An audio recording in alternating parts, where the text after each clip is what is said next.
away. She never had much. She never had a mother, and she never had much love and affection in her life because she never really cottoned on to Jessie. She wasn't a motherly sort, you know. In fact, I think I mothered her. She'd come to me more than anybody. Little Janie, I can remember her. And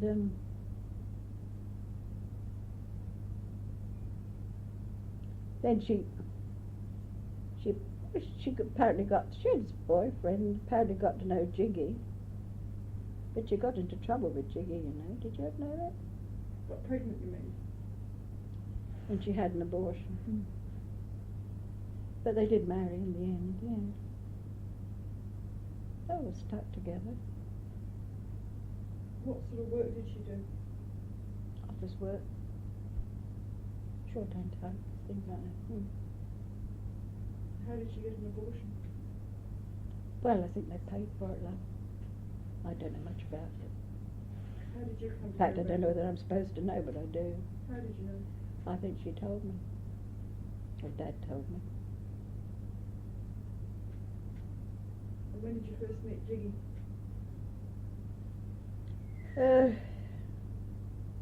I met Jiggy before they were married, you know. They came down several times before they were married. Spent the weekend. What sort of a personality was he? Oh, you used to love him, all you kids. Because he used to do tricks. Do you remember the tricks? And he used to bring you those chocolates. The firm he was working for, Payne's Poppets. And you looked forward to Jiggy coming. Oh, I hope he brings me chocolates. There was terrible trouble. Dad would have the Brazils, and you all wanted the Brazils, and he said, no, I'm going to have those. And terrible trouble about Cheryl with chocolates out. And then he used to do tricks, make things disappear, and oh no, he was great entertaining, Jiggy, yeah, he's a lovely lad. Yeah. And his name was actually Rodney Williams, wasn't it? That's right.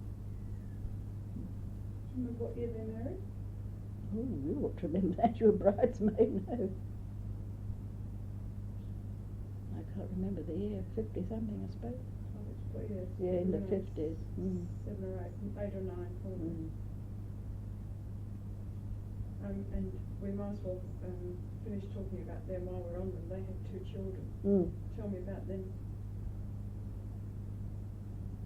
Well, actually when Kim was born, they were managing a greengrocer's, well Janie was, and Jiggy was doing his job with Payne's Puppet. She was part managing this greengrocer's and living at the top of the, when Kimmy was born. And I went to see her once or twice, and she used to have his pram in the shop, you know, when he was, And then before he was very old, they went to, bought this house in Edfield, and they had the bottom, and the top was let. It was divided into 2. But in the end, they had, they had the whole lot latterly. But at that time, it was divided into the front room, bedroom, and lounge room, and kitchen. And could you remember it? They had Kim, and then they had Kim, and then I don't know. I think about 3 years after it was Kay, wasn't it? What was she like? Oh, she was a dear little soul. I can remember going up and seeing her after she was born. She was born there, in the house, and Jiggy's mother was there. She stayed with them, to see Janie on her feet again. And she was a lovely little thing. Kay. Well, so was Kim. He was a beautiful child. Yeah. Bit of horror. And we might as well finish the story. What happened to Janie subsequently? Yeah. Heavy smoker she was. He didn't have it easy with Janie. Jiggy didn't have it easy with Janie. She. But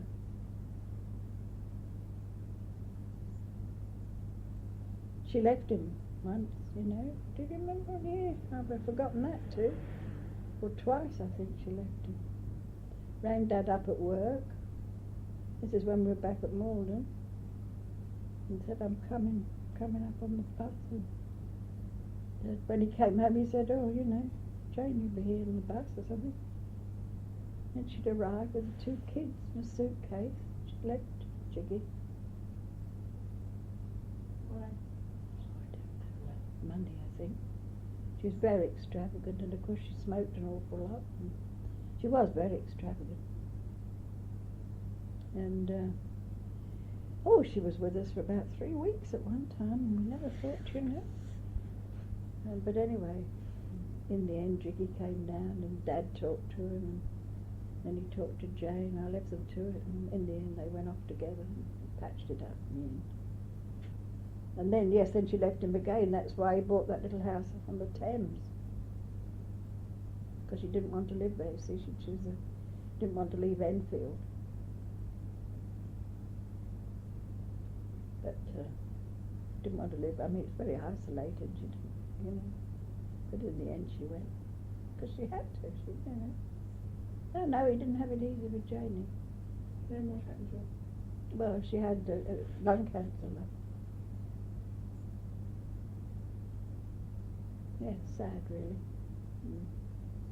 Oh, she was a nice kid, really, Janie, but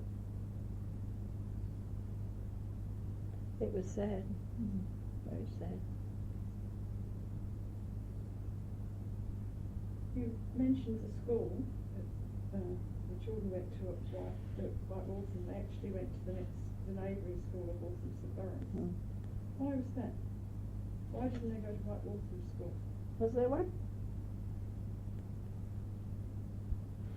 I wouldn't know. Probably because it was full up, love.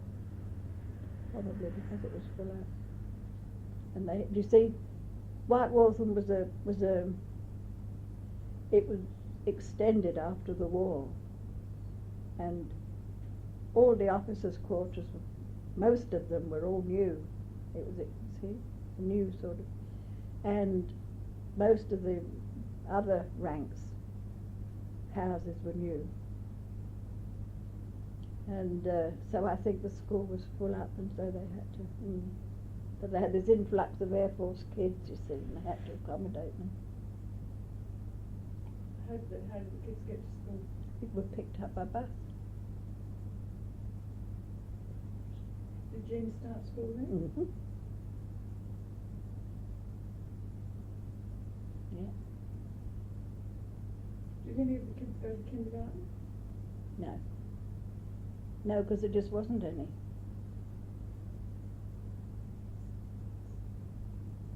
Tell me about the 3 children as students. Oh, well, Ian was always a plodder. I mean, he's done awfully well for himself as old Ian, but, I mean, I wouldn't say he was brilliant or anything came very easy, but he was a plodder, you know. I mean, he put his back into it, and he did it, sort of thing. He was a very hard worker. But he got a goal in view, and he aimed at it. He wanted to do what he did. And he worked hard, Ian. What did he want to do? He wanted to go in the Air Force. Always? Yes. Yeah, and we never persuaded him, never said a word about it. No. Right, Heather as a student? Oh, well, you weren't, you see, you weren't going to be outdone by Ian. I don't know what you'd have been like without Ian. You had the brains. But whether you would have put your back into it, I don't know. But you weren't going to be, if he passed the 11, then you could pass the 11. If he jumped over the moon, you could jump over the moon.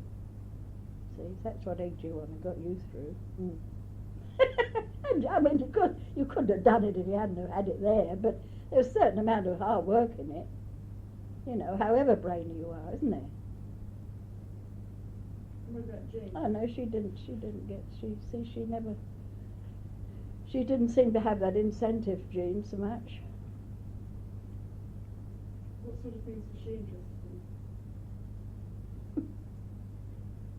Oh, I think she was interested in games and She wasn't a student really. She didn't like lessons very much, Jean. No, not an awful lot. But no, I think that she was a bit of a late developer, Jean, a bit. I think if another few years, she's done very well for herself. She doesn't lack brains at all, Jean, not at all. She's as brainy as you or Ian or anybody now, but she perhaps didn't have the same opportunities or the same incentive. And So do you mean by saying she was interested in games, she was interested in phys ed? oh, she's always been interested in netball and things, yeah. Mm. What sort of hobbies did the kids have? You had your horses. Ian was always cadging lifts on gliders and things down at the airstrip. And he had this, do you remember this? I don't know what friend he had at Waltham St Lawrence. I can't remember. He was always going round with the other boys on the camp, doing something. Mostly tousing up Jack Spires, they used to, The monkey. Yeah. What hobbies did Jean have? Oh, she played a lot with Judy Ferguson, so yeah, they played ball and they'd skip and they'd play, their own little with other kids and all round the camp. I mean, they were safe enough, I mean, there was no, they wouldn't go on the road. There was all sort of one house to the other, Where'd you go this morning, whatever? Oh, well, I was in so-and-so's house. Or they'd come into me and want a drink and a bun or something, and off they'd run again, or she, before she went to school. What about indoor hobbies? Was there stamp collecting or something like that? Oh, yes, Ian used to stamp collect.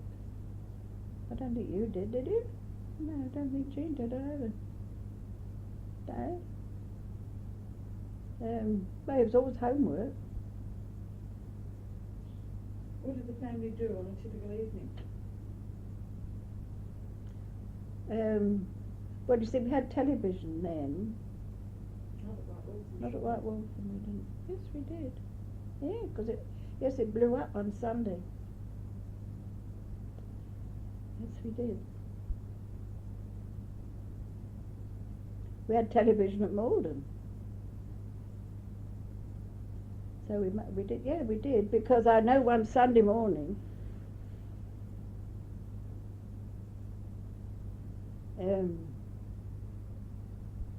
you were probably horse riding. I don't know.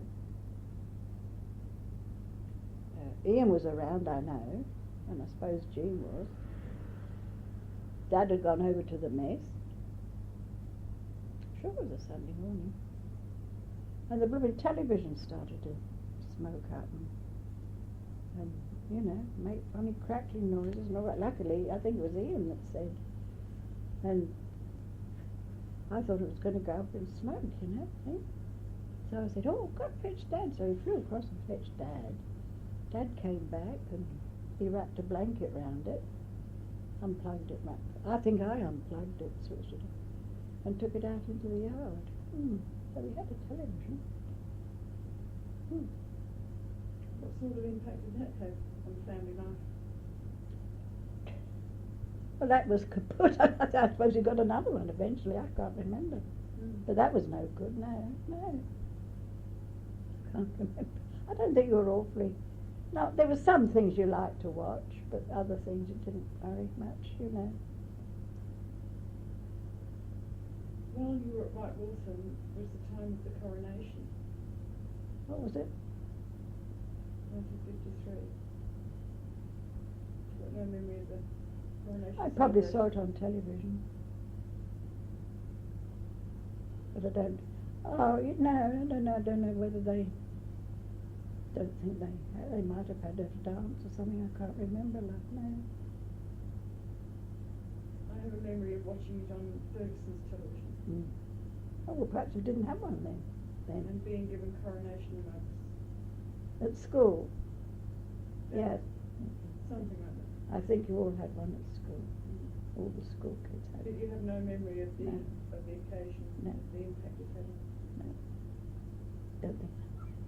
I don't think it interested me all that much. Climbing Everest, Hmm? getting to the top of Everest, have any memories of that? Yeah, I can remember the fella did that, and I can remember what's his name broke the 4-minute mile. Oh, that was it while we were at Malden. That was, I think. Mhm.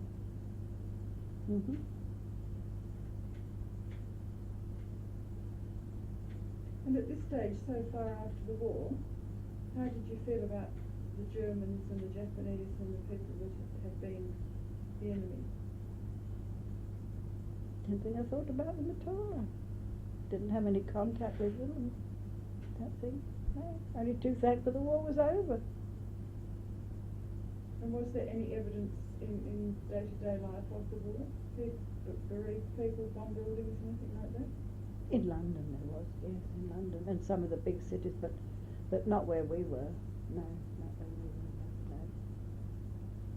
No. No, and of course some of the blokes on the station, you see, had been in the war as pilots and things like that. I knew them, and one or two of them I know they used to say, oh, you know, he was affected. You know, they were sort of.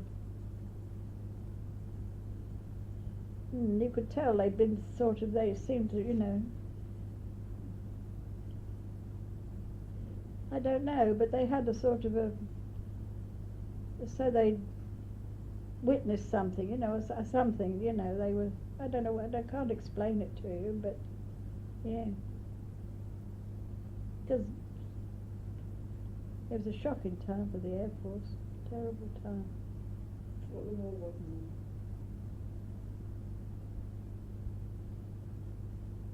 Yeah. We lost so many lovely young men. The period you were at White Waltham is a fairly important one as far as the kids' education is concerned. Can you describe the transition from primary school to secondary school for them? Well, you didn't go to secondary school until we were back in Malden, you know. Ian went to Maidenhead High. And I can always remember going into Maidenhead to get him fitted out with his, whatever it was, blazer or suit, whatever it was. And these little, and his cap, you know. What did you have to do though to get to secondary school? It wasn't automatic, was it? You had to pass 11 plus, love. Yes, well what was that?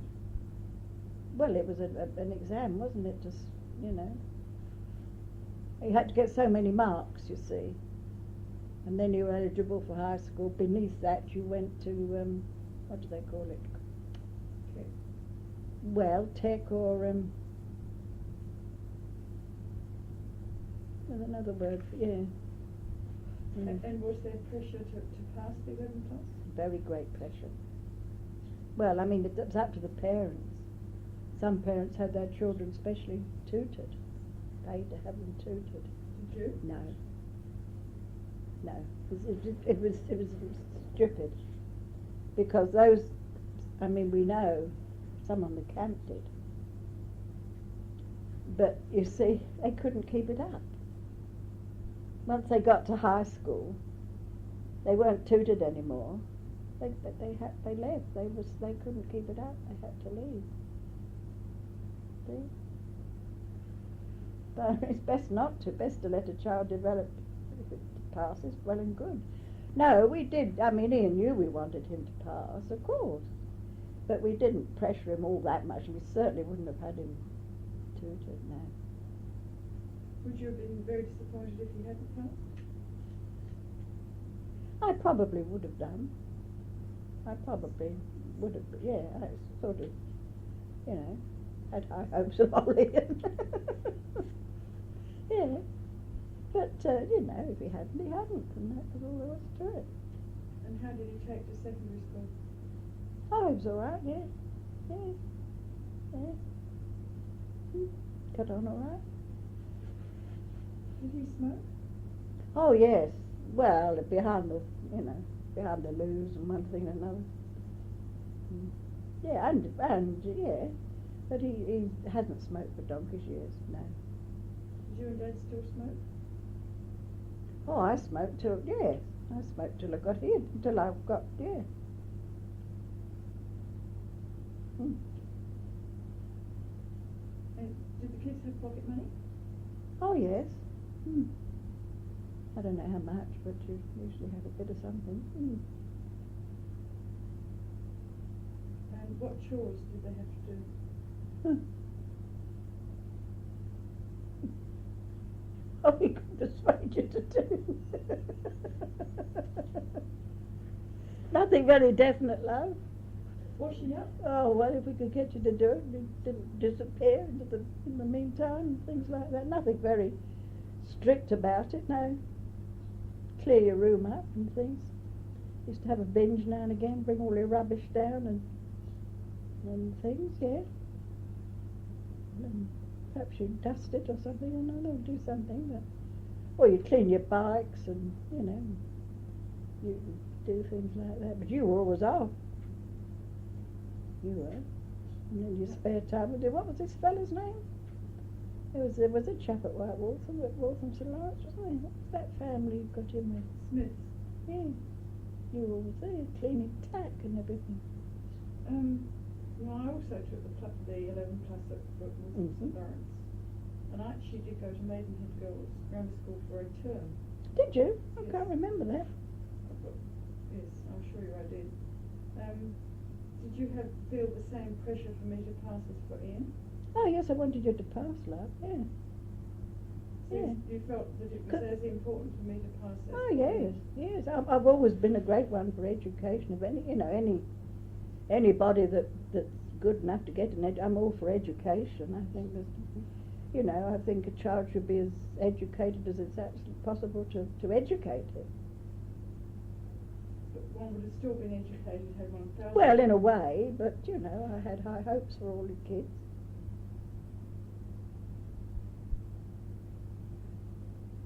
How long were you at White Waltham? Well, we were there for about 6 years because oh yes, see, Dad had this slip disc. Do you remember? He was in hospital about a year. In and out. And, oh God, what a set too. What a bloody drama. Came home encased in plaster once. That didn't work.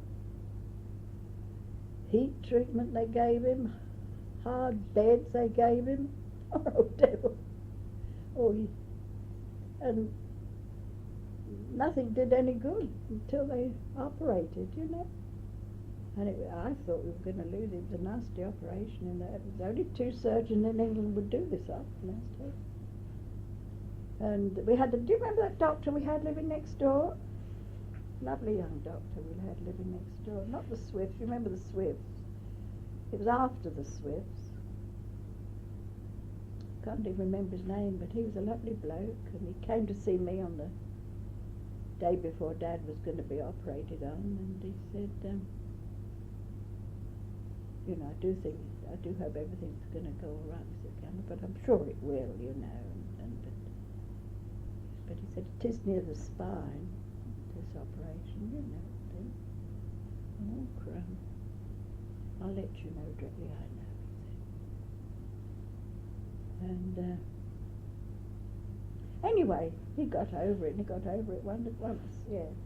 But because of that, you see, they rescheduled him in for another 3 years, so we were lucky. We were there about 6 years.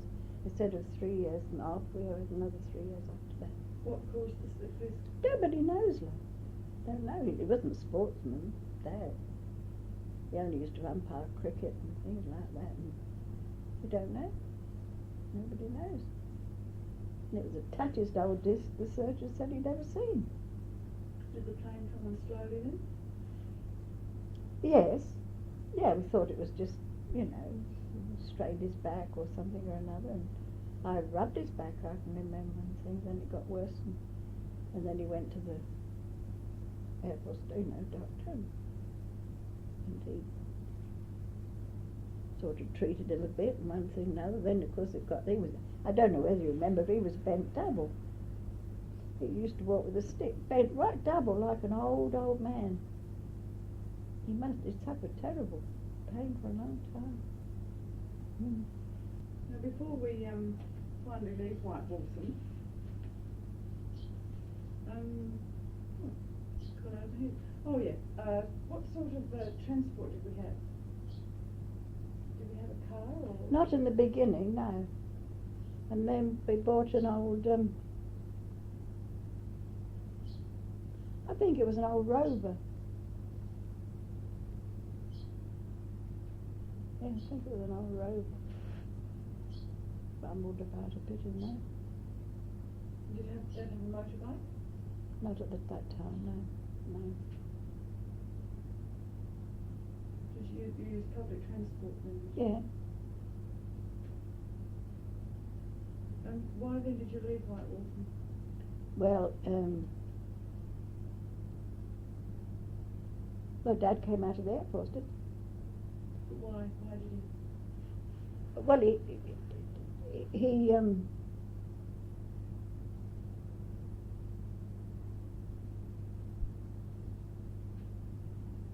well, I think he had to come out now. I don't know. How old would he have been?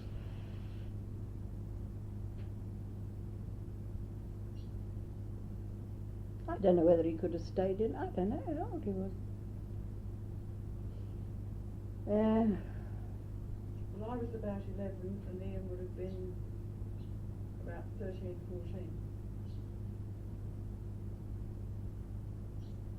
So you wouldn't have been at retirement age. No, but you see, you sign on for so many years, love. It's not exactly retiring age. Now you can sign on for 3 years, or it's different now, but I don't know, love, but I think he had to come out. He had no alternative. I don't think so, no. Did that have any sort of impact on him? It had, yes, I don't. It had more of an impact on me. I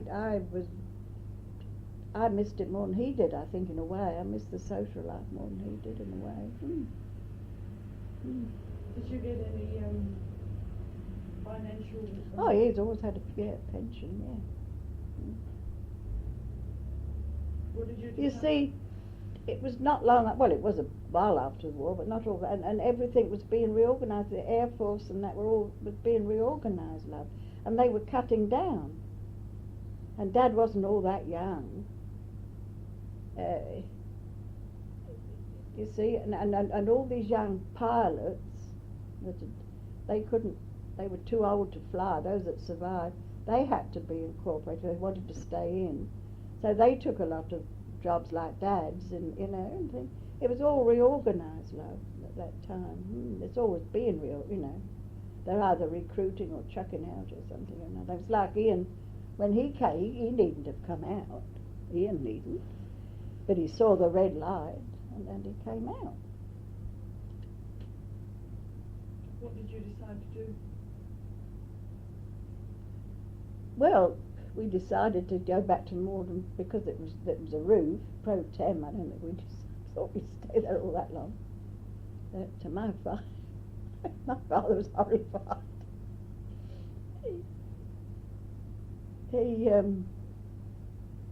We gave them good notice. He and Ada were living in that place, but we'd always kept the rent book in our name, and although they paid the rent when they were living there. But we gave them good notice, and then John Holborn bought these cottages down in Clophill and offered them to rent, and they went down there, you see, and vacated, and we were able to go back there. But my father said, "Oh, we can't bring those 3 kids back in this dump. Got much alternative until we turn ourselves around and and see." But we managed to do all right. How did the family generally feel about moving? Oh, you loved it. Yeah, yes, you settled down. Yeah, you loved it. And what did Dad do then? But he got this job with the, British aircraft, whatever it was, big British airplane firm in Newton. Did you find a job easily? Yeah. How did he settle down to civilian life? Much better than me, love. Because, you know, see, he went out to work, he mixed with people at work. And he used to go to the pub for a drink and you know, and play his dominoes and mix, you know. I couldn't move, you know, not like he had kids, didn't I? So you gave up your job? Had you worked the whole time you were at White Waltham? Oh, no, not the whole time, love, no. No, quite a bit of the time, though. But if you could call it a job, it was, you know. I mean, if I couldn't go in one morning or one of your kids were ill or anything, you know, Dad would just go and say, oh, you know, sorry, you know, one of the kids ill, can't, oh, it's all right, you know. It was only catching up with the back that they let accumulate, you know, catching up, to get it up to date a bit. Right, so how were you off financially when you left them? Oh, poor as ever. Scratching. I'm always scratched. Yeah. Did you look for another job? Not I didn't know. Why not?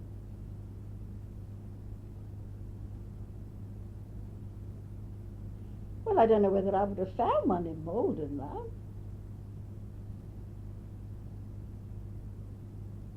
Actually, I would have had to have gone to Hampton, wouldn't I?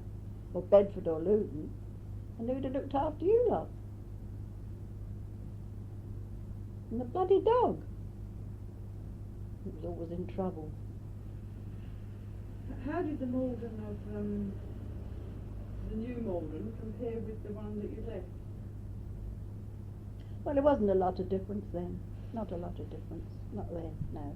Now there is. Last time Ian and I went back there was, yeah, but not then, not much. No. Not that many people moved in or anything? Not really, no. No, same old people there, more or less. So you settled back into the same routine? More or less. Yeah. And what schools did the kids go to? Well, you went to Luton High, and Ian went to Bedford, and Jean went to the local. And had the local school improved? Had the local school improved? Don't think so. Was Jean happy there? Oh, I think so. I don't think she ever liked school much, no, but she, you know, she made some friends and things, yeah. What about Heather? Oh, yes, you made, oh, you used to come home grouse and grumble about the meal, the dinner, you know. What did you have for dinner today? Oh, stodge. It's awful. Every day was the same. Did a lot of the kids go away to school in the village? No, they couldn't have passed the 11 plus if you paid them.